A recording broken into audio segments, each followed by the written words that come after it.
This past weekend, I went to Omaha, Nebraska and surrounding cities to check out the historic flooding and to see what was happening there.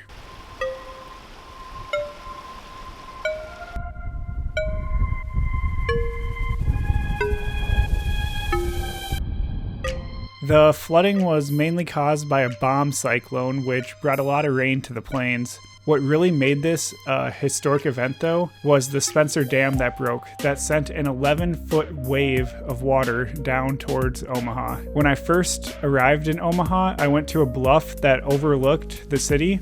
This is Interstate 29, which is completely submerged. It runs parallel to the Missouri River, and state officials had to close around 80 miles of the interstate.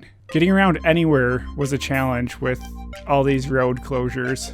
When I arrived at the Platte River, the water level was getting close to overtaking the bridge. I talked with these locals who owned a farm across from this bridge, and they said that they had lost most of their cattle. The National Guard was out rescuing people, animals, and delivering supplies to Fremont, and sandbagging the water wells to stop the floodwater from entering. The National Guard rescued over 280 people. The city of Fremont was completely surrounded by water. Only way to access the city was by boat or helicopter.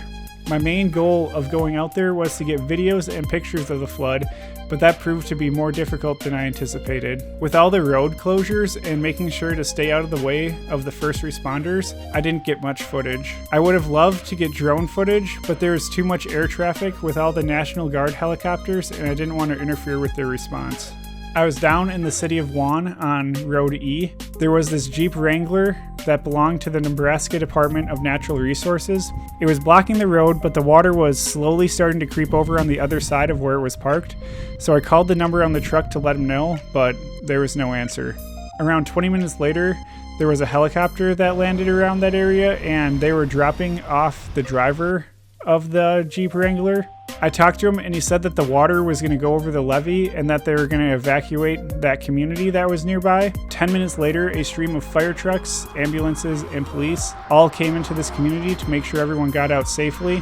I didn't stick around much longer, nor do I know what happened to those houses in that community. It was quite the experience seeing the coordination of all the first responders and the devastation that was caused by the flood. This is a very historic flood for Nebraska. I live in Minnesota, and we're expecting warmer weather this week that will lead to flooding here. It probably won't be on the same level that Nebraska was, but I will be seeing what kind of footage I can get this week.